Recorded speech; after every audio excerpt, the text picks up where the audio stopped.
Thank you, thank you, thank you. Hello, Wisconsin. And Nick, thanks for that introduction.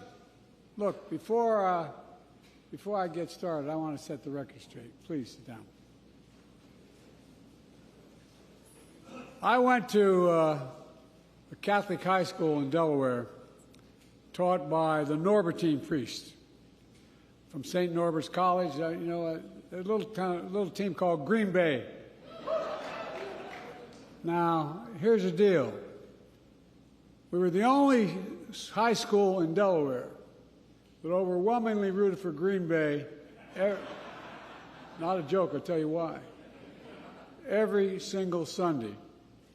Not only did they have great teams at the time, we still do, but not only that, my theology professor at the Catholic school I went to was a guy named Riley, last name, and he had been drafted by the Green Bay Packers, and he decided to become a priest before that, so he didn't go.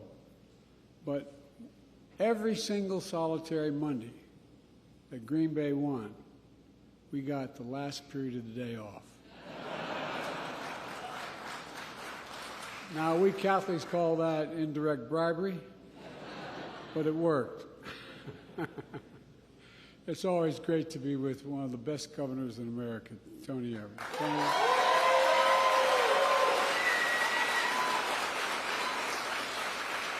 I think of Tony, I mean it. I think of one word, integrity. You're a man of absolute integrity.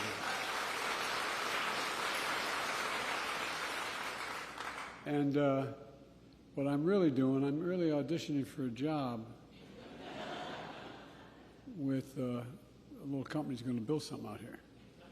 Thank you for the comments you made about what we're doing together.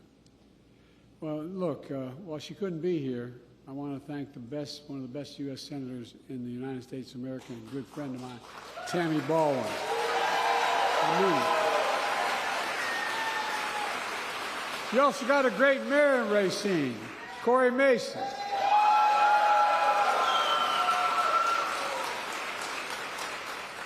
Brad Smith, president of Microsoft, thank you for your partnership, for showing how we can get things done and big things done in America.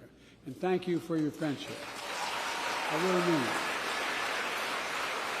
And Liz Schuller, president of LCI, thank you for all you do for the benefit of the American Union movement.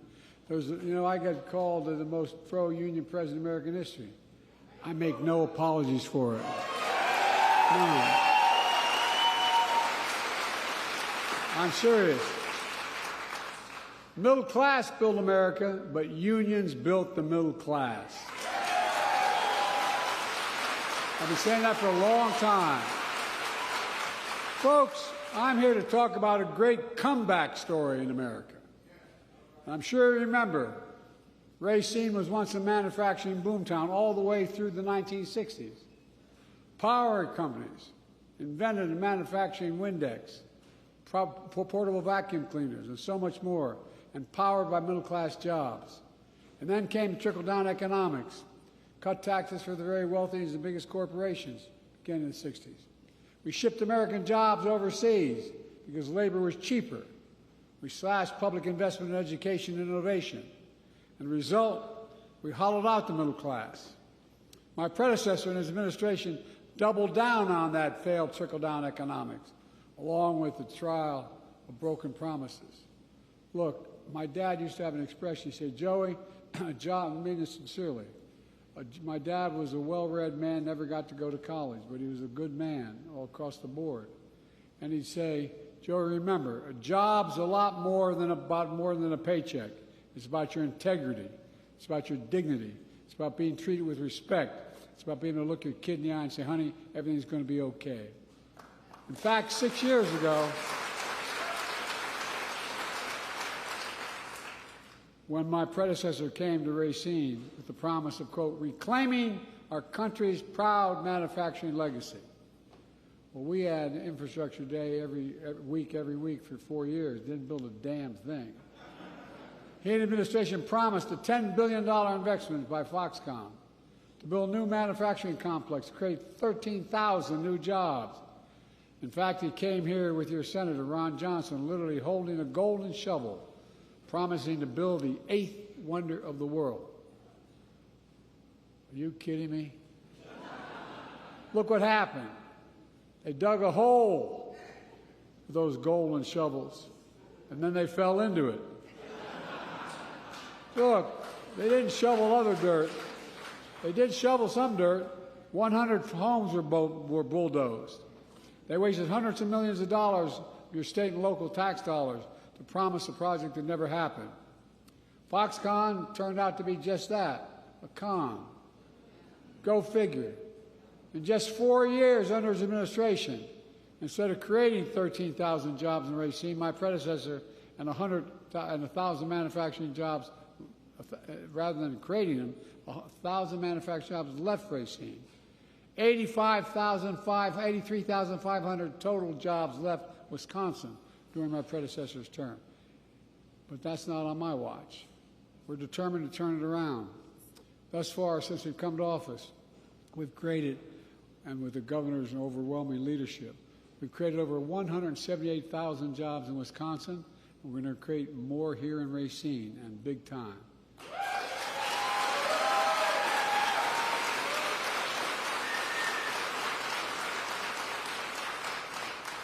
Some of my friends on the far right have criticized my Investing in America agenda, which includes my bipartisan infrastructure law, the CHIPS and Science Act, and the Inflation Reduction Act.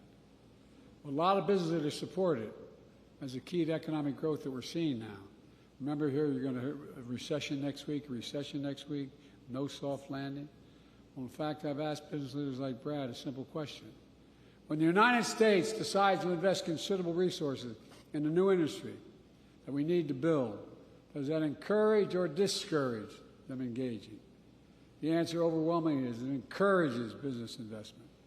And that's what we're seeing now with our administration.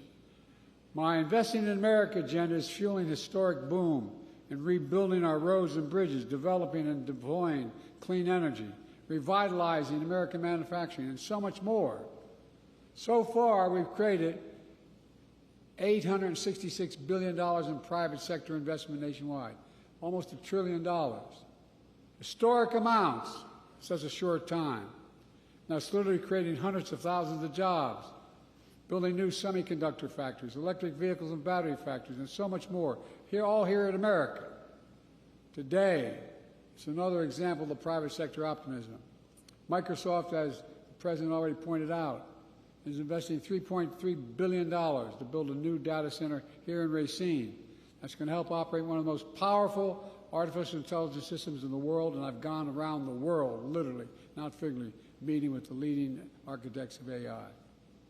It's going to result in 2,300 union construction jobs just to build a new facility.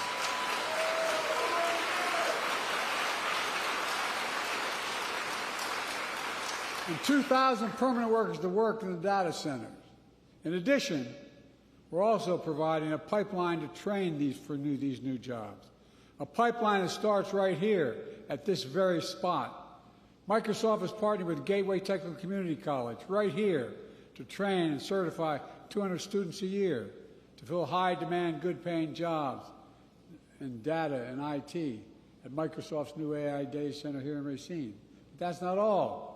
In addition, Microsoft is continuing a pipeline going to high schools in nearby Mount Pleasant to train high school students for jobs of the future. As the boss pointed out, it's going to create 100,000 jobs over time.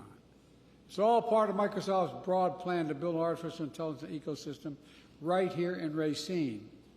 And it's going to be transformative, not just here, but worldwide. It's not only significant investment in infrastructure in Racine, but for the people of Racine. It means folks are getting trained. Folks are getting trained in new, high-paying, high-skilled jobs that don't require a four-year college degree and don't require you to leave home. You know, where I come from, that really matters. I know what it's like when your parents have to move the family in search of work because there's no jobs. What it does to the family's dignity. My wife, Jill, who teaches full-time at a community college, cares a lot about this as well. Last year, she announced our first 5 workforce hub sites to build a pipeline of workers and industries that create the new hometowns. There are new hometowns in Phoenix, Baltimore, Columbus, Ohio, Augusta, Georgia, building everything from semiconductors to electric vehicles. Last month, I announced 4 new hubs to continue to train workers for the jobs of the future, one of which is in Milwaukee, that trains workers to help replace every poisonous lead pipe in America in a decade and funded by the infrastructure law.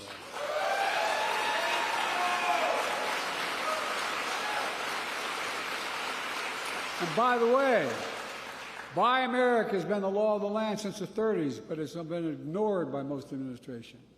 Past administrations, including my predecessor, failed to buy America. Not anymore. Here's how it works. When the Congress sends something to the president to build something, whether it's a road, a highway, a deck of an aircraft carrier, whatever it is, that president's back from a law that's passed in the 30s. It's supposed to hire American workers to build it and use American products. Well, on my watch and Tammy's leadership, federal projects like the Bluntnick Bridge here in Wisconsin, it's going to cost $1 billion. But it's all American made, all American products, and all American workers, and it's going to create 10,000 new jobs. 10,000. In addition, the roads and highways and so much more will be made with American products, built by American workers, creating good-paying American jobs.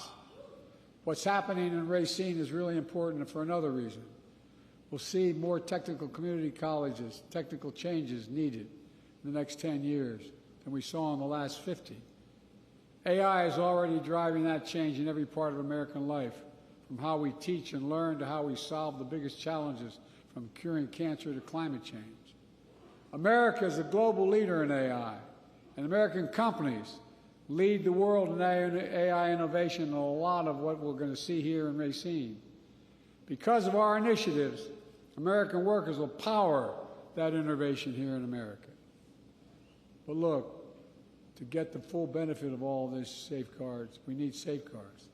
That's why, as the President pointed out, I signed the landmark executive order on which the most significant action any government has taken anywhere in the world has ever taken for AI safety, security, and trust. This order helps make sure workers have a seat at the table in determining how these technologies are developed and used. For real. And we'll support workers in every industry by defending the right to a fair wage to organize as these technologies emerge across the board, and they're going to happen. Folks,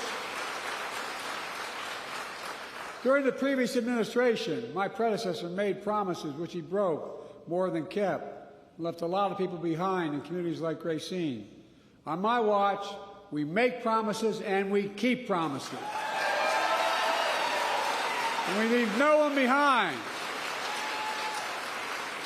Since I took office, we've added nearly 4,000 jobs in Racine. As I said earlier, we've added 178,000 in the state of Wisconsin. The unemployment rate has hit a record low in Racine. Racine has seen some of the strongest new business growth in all of Wisconsin. And it's only just beginning.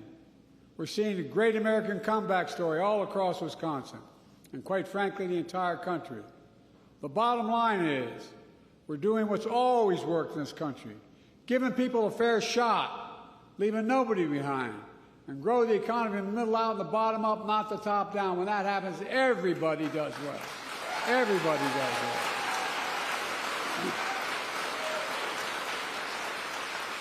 Let me close with this. When folks see a new factory being built here in Wisconsin, people going to work making a really good wage in their hometowns, I hope they feel the pride that I feel. Pride in their hometowns making a comeback. Pride in knowing we can get big things done in America still. And folks, I've never been more optimistic, and I've only been around a couple years, I know. I know I don't look it, but I'm on 40 plus 2 types. Wait a minute. But I've never been more, I swear to God, I've never been more optimistic about our future. We just have to remember who and else we are. We're the United States of America, and there's nothing beyond our capacity when we work together. Nothing. I mean that. Nothing. The rest of the world looks to us. So keep it going. God bless you all, and may God protect our troops. Thank you, thank you, thank you.